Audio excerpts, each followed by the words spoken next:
Hey guys, today I'll show you 3 ways on how to fix TikTok live comments not showing. Kindly watch carefully because the last method was what worked for me. The first method is to make sure your creator care mode is turned off. Now let me show you how to do that.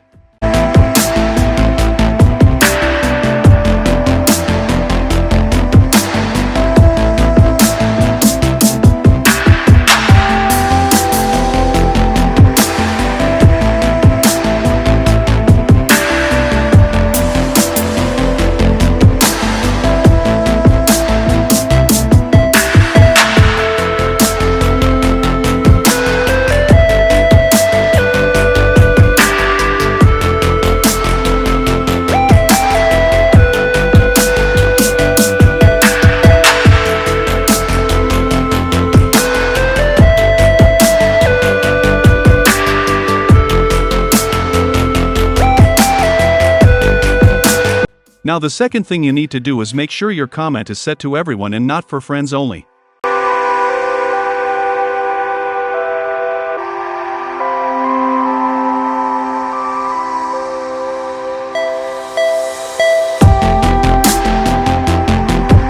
Now for the last method, kindly use this prompt I'm about to show you in the next steps, so TikTok can resolve the problem automatically for you.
As you can see, our request was successfully sent to TikTok support, and the comment problem should be fixed within 48 hours. If this was helpful, please drop a like and subscribe for more videos.